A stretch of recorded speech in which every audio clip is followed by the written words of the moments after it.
Bienvenue en Tanzanie.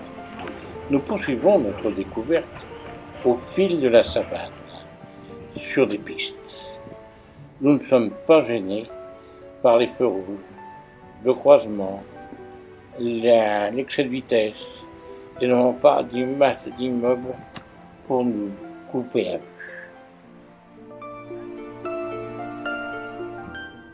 Ici, pas de toutou, pas de chien, pas de cochon d'Inde. Dans la grande nature africaine, ces animaux sont absents, une autre vie.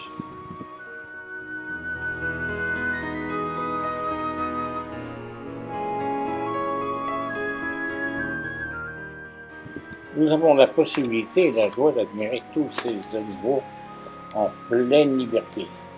C'est nous qui sommes enfermés dans des minibus pour les approcher au plus près.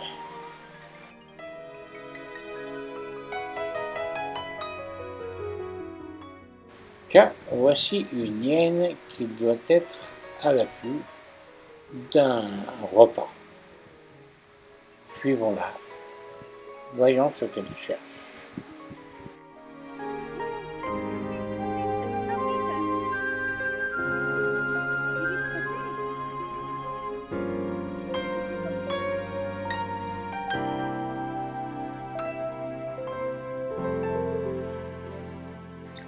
Dans la savane, pas de croquettes parfumées, on cherche la nourriture.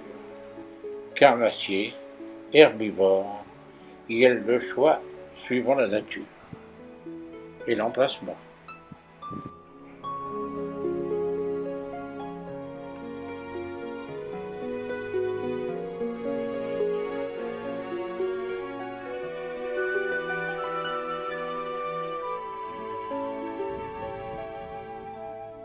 Au loin, on aperçoit des gnous qui dégustent les bonnes herbes naturelles de l'endroit.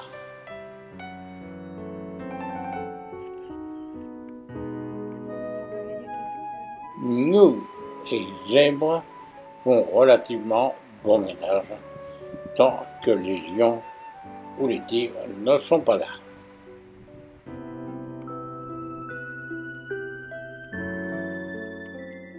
La nature n'est pas complètement plate. On trouve des petits monticules et ce qu'il faut aussi voir dans la savane, c'est le ciel.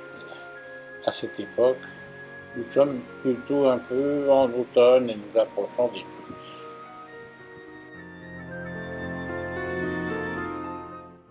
Nous ne sommes pas complètement dans le désert. Autrement, nous n'aurions pas tous ces produits s'il n'y avait pas d'eau et des petits lacs intermittents où des oiseaux de différentes natures attendent de pêcher même du poisson, que nous ne voyons pas puisqu'ils sont sur l'eau. Petits mammifères qui se cachent et qui naviguent au milieu des herbes. Quelle chance de pouvoir le filmer!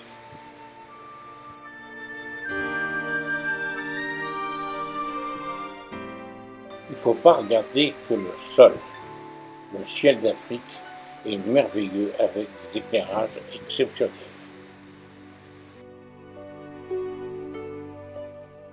Quelques phacochères, cochons d'Afrique.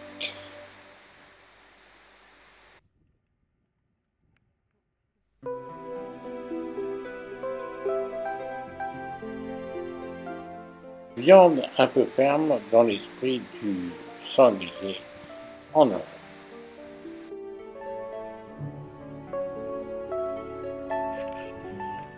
Sans dans la nature, tête haute, voici des girafes.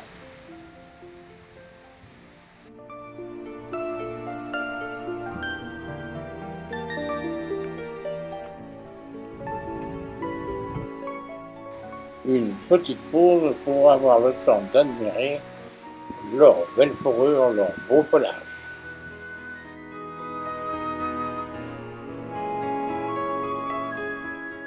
C'est presque plus facile, en restant les pieds sur la terre, de trouver sa nourriture dans les arbres qu'au sol.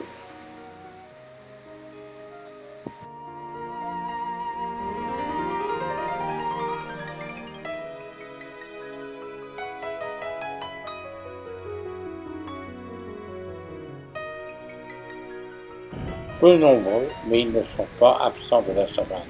Ces petits oiseaux aux multicouleurs.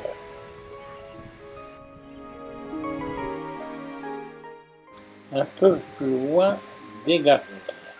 Elles prennent le temps de déguster leur repas, puisque le loup n'est pas là. Quand je dis le loup, ça n'est pas le loup exactement. Ce sont les lions.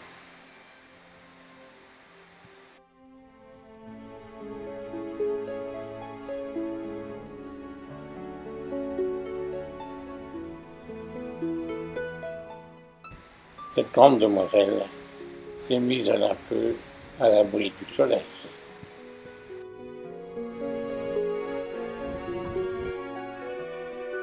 Nous retrouverons une hyène qui peut-être est à la recherche de sa nourriture, elle aussi, pour toute sa petite famille.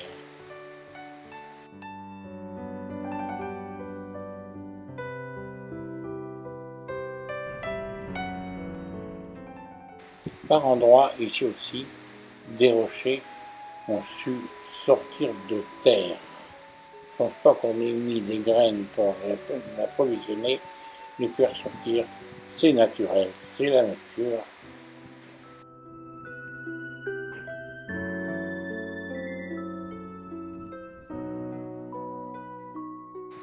Nous arrivons dans un endroit où de nombreux chercheurs travaillent, espèrent retrouver les origines de la vie sur la Terre.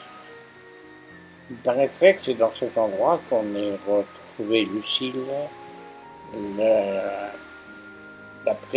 pré-homme ou la pré-femme, qui devait nous annoncer les transformations ethniques. Aujourd'hui encore, de nombreux ethnologues travaillent sur le sujet pour trouver, on pourrait dire tout simplement et bêtement, la vérité vraie.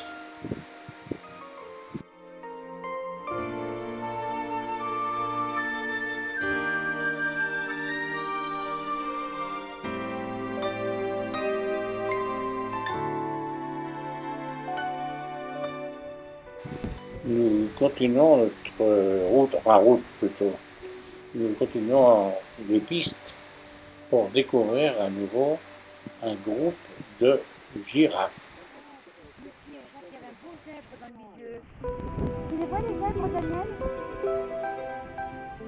Toujours observer les couleurs de la nature, les changements d'éclairage du ciel.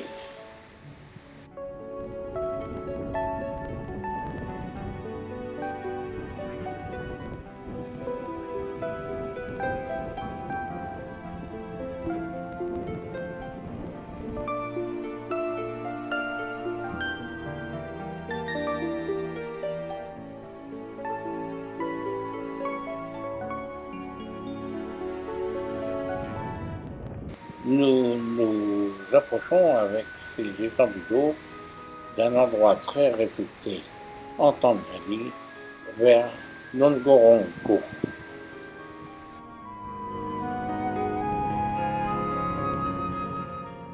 De cet endroit, c'est un haut lieu pour découvrir un maximum dans l'ensemble d'animaux, car il y a beaucoup d'eau.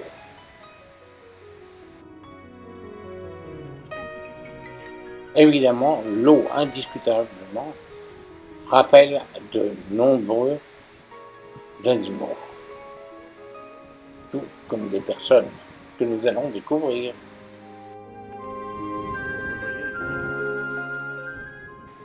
Et qui rencontrons-nous? D'abord des enfants Maasai, curieux de nous voir arriver, nous les visages pâles dans leur région.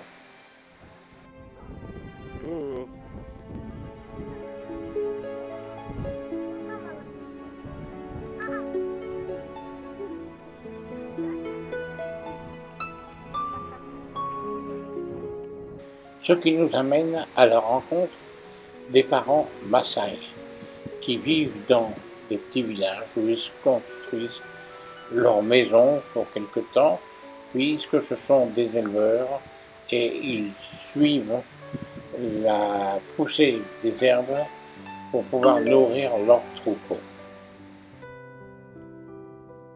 Aujourd'hui, on peut savoir que l'on expulse un peu ces jambes sur leur territoire pour faire place au grand tourisme.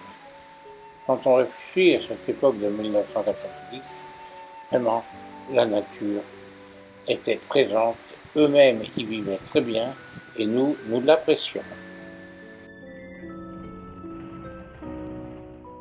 Nous nous déplaçons et nous allons descendre une petite route vers Nongoro, le grand lac, le grand trou, l'entrée de volcan presque inondé d'eau.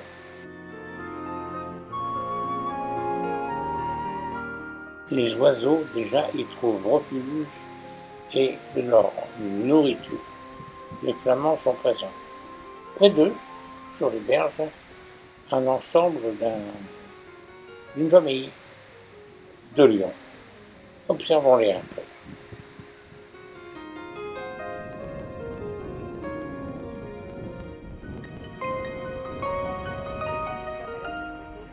La nuit dernière, ils ont dû chasser. Alors, les voilà en train de faire la sieste pour le moment, toujours à la fraîcheur de Nongoro, cet immense lac.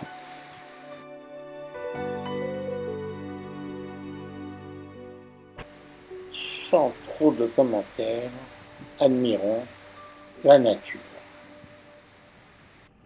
Vous avez vu la qualité de la lumière, mes enfants?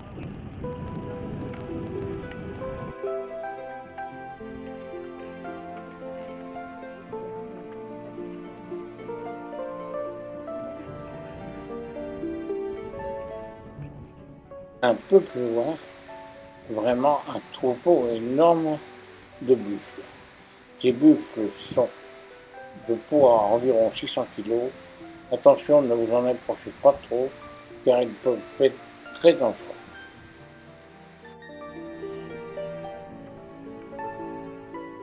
Et voir même ici que les rhinos, c'est un point important, ne sont pas absents à regarder leurs cornes. Elles les ont encore, on ne va pas encore tailler les cornes et qu'elles ne seront certainement pas taillées au profit d'en faire des poudres sexuelles.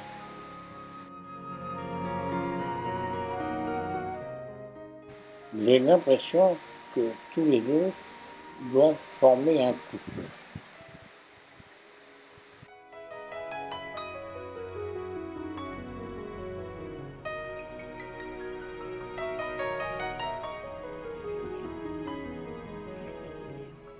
Et maintenant, ils vont certainement aller se dissimuler au milieu des herbes.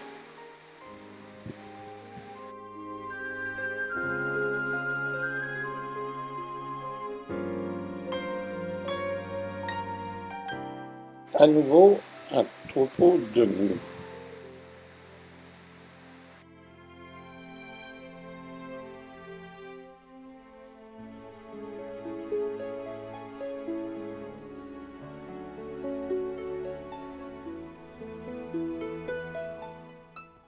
Encore une hyène en observation. Qu'attend-elle? La proie, elle va dévorer.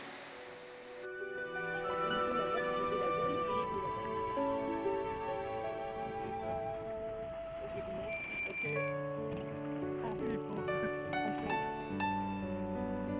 là là, quand elle nous regarde, regardez ça sur les cornes. Alors, avec le caméra, j'ai pas mon Toutefois, vous allez voir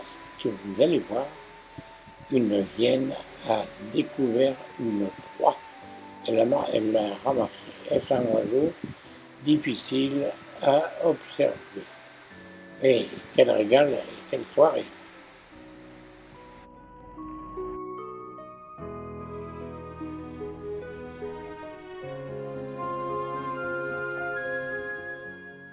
À nouveau, un troupeau de mules qui traverse une partie du lac.